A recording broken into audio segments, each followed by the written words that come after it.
Hello guys, welcome to Career Logic. This is Earl Robinson again for another video about your career and how you should use your own logic to progress it.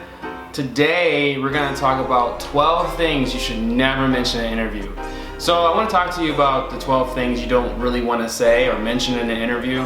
They seem like logical explanations of what you shouldn't say, but you never know because you want to feel the need to be, liked, and also you want to feel the need to expound who you are in an interview. But there's just some things you just shouldn't say or mention in an interview. Number one, you never want to mention that you've been in a divorce. Okay? I know this seems like a very touchy subject of people, who's watching this who've been divorced before. And you want to put your full self out there in an interview, but there's something you just don't want to mention because it's telling the employer like, hey, you might be unfocused because you might be dealing with a lot of personal issues with your ex-wife or ex-husband. They might see that as an aspect you might be resentful towards other employees because you're dealing with your personal issues. So that's just something you just don't really want to mention. Number two, you do not want to mention a personal illness. I mean mental health issues, or like you might have cancer or whatever. This seems like a very harsh thing to say, but employers don't want to actually hire somebody on that might be a liability towards them in their health insurance when they bring them on. So if you have mental health issues, that's something that you might want to bring up after you get your offer letter and get your gainful employment. After you've been hired there for a while, you can mention it. There's definitely resources probably for most companies that have something in their health insurance that you're able to see a psychologist or whatever. If you have some personal illnesses like cancer or whatever, that's something that you don't want to say before you get hired because they will definitely see it as a liability, because obviously if you're terminal, then you're not going to be able to work because you're going to be sick. And obviously that's harsh. You want to be, transparent in who you are, but you don't want to, it's like just like a relationship. You don't want to put all your dirty laundry out when you first get into the relationship.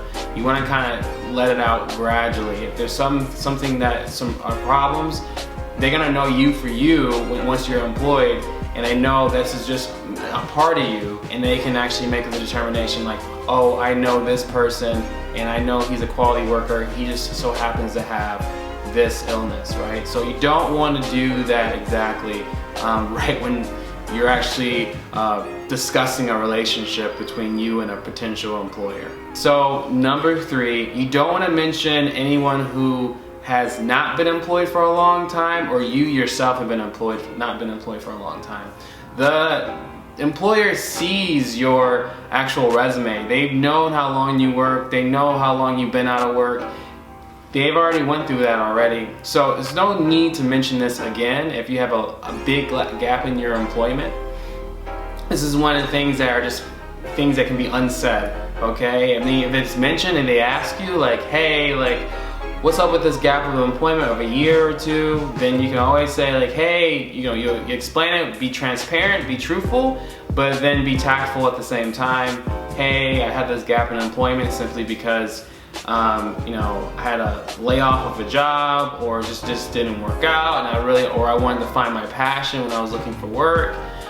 These are things that you can kind of say to kind of circumvent that if someone does ask you, but to mention it coming out the gate, it's just something you shouldn't really do. Okay, number four, if you're a woman, do not mention that you're getting married. For a man, it's okay to mention that you're getting married, but for women, for some reason or another, employers see it as a point of distraction for a lot of women. The wedding plans and the wedding vows, the honeymoon and stuff like that. Now, if they ask you, employers can't really ask you, that's illegal if you're married, but if somehow it kind of comes up and you say like, hey, I'm getting married pretty soon, okay, it's not the end of the world. Just mention that, hey, even though this is the case, I'm gonna be very focused with my work. My work is very important to me, and that this is a very big priority in my life, is my career.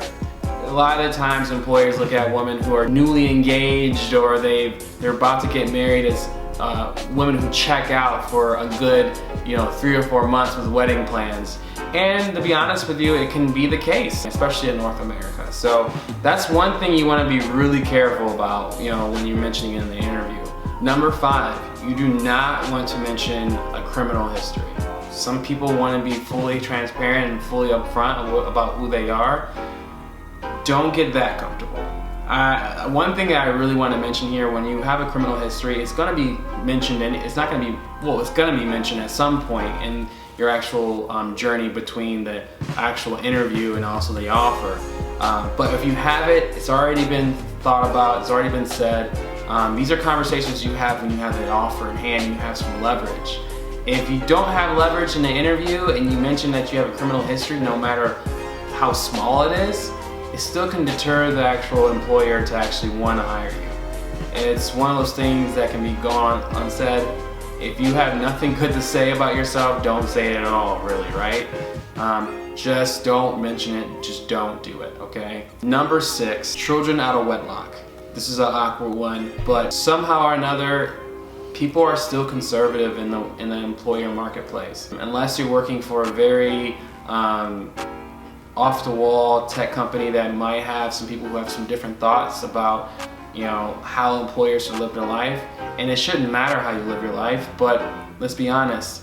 If you mention something about, like, hey, I have children, but there's no wife, or I'm divorced, or like I have children and there's no other person that's taking care of the kids but me, this single mom, single dad thing doesn't really go so well within the interview.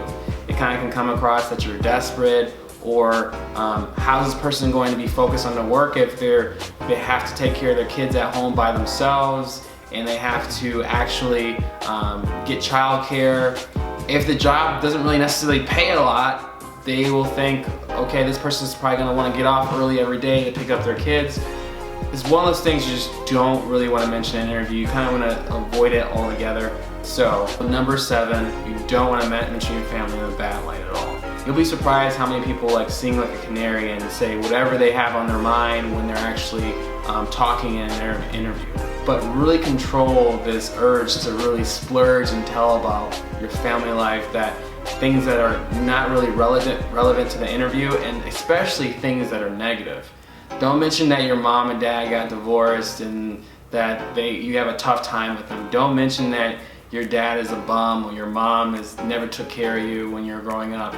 There's no need to talk about this in an interview. And you'll be surprised how many times I've heard people that actually mention this in an interview, and it just totally turns off the employer. Because the employer's thinking in the back of his mind, if he's airing out or she's airing out their dirty laundry in an interview where it's supposed to be one of the most formal things that will ever happen in your employment, then what are they going to mention to a client, or what are they going to mention to a potential vendor? These are things that you have to think about, right? Number 8, you never want to mention anything about a very disgruntled spouse. You don't want to mention, hey, my ex-wife, I hate her, can't stand her, so I wanted to get away, and I need to get away here and actually work here for you. Okay, love the honesty, but it's just not going to work if the employer feels like this guy is really, he's mentally unhinged, or he really hates his spouse, right? These are just really things that can give the employer a bad taste in their mouth about you, and that's what they're going to remember you for in the interview. You want to be remembered for your skills and applications and what you can do to those skills and applications, not you hating your ex-wife or hating your wife that you currently have. It's just not a good look. Number 9, non-mainstream hobbies, okay? We all love to tell about our hobbies in interviews. We think it's a big part of ourselves and a big part of who we are, right? One thing I have to mention with this is that you just want to mention things that can be relatable to the person that you're with, okay? A good rule of thumb is to look up a person's LinkedIn before you actually interview with them. See, most of the time people have hobbies listed on their LinkedIn or something they like to do. You get a really good feel for who they are. Maybe they might have played college basketball or soccer or football, or they might show some hobbies on there, like they like to look up things about buildings or art. You want to relate to that person's interests too as well, to make it seem like there's more relatability there. You don't want to talk about, hey, I like playing Dungeons and Dragons on the weekend with my friends. That's great and everything, it's interesting, but it's not really something that can be relatable to the other person. So just keep this in mind. I think this is more of a, not so much don't mention anything, but just know what to mention know your audience, basically. Just know your audience. Number 10, drug use. Obviously, marijuana is legal on the state level in the US, and also it is legal in general in Canada. But you shouldn't really mention that you're a big weed smoker for your job interview. Marijuana is just something that employers really will frown upon, even though it is legal. Would you tell the employer that you love to drink on the weekends? Probably not. So just don't mention marijuana or any other type of recreational drugs. I'm pretty sure if it's mentioned, you're not gonna get the job. So don't mention it. All right, number 11, death of a family member. To mention this in an interview is very awkward for the employer and very awkward for the interviewer. They want to feel really bad for you, but at the same time, they don't want to actually weight their interview on just feeling bad for you. And you want the actual role to be given to you for the merit of that you can complete the tasks that are going to be given to you, and you can do them very well for a long period of time. If you mention a family that's died, it kind of makes the interview very dark, negative, and kind of gloomy. The employer wants to see a positive, very uplifting experience that actually will give the actual workplace that experience as well. They want to bring someone in that's positive and optimistic. They don't want to bring a Debbie Downer in. This is something that you really shouldn't mention in the interview. So number 12, childcare issues. This kind of goes along with mentioning that you've been in a divorce or you've had children out of wedlock. You don't want to mention this straight out the gate where like, hey, I know this job is full-time, but due to my kids, I won't be able to work the full, 8 or 9 hours. I can only work 5 hours out of the day each day. They don't want to feel like they're tethered to your schedule with your kids. They want someone to be there, 8 to 9 hours a day, and they can complete their job or be there beyond that. Okay guys, thank you for watching the video today, going over the facts. I know some of them were kind of harsh, but let's be honest, some things need to be said and not unsaid.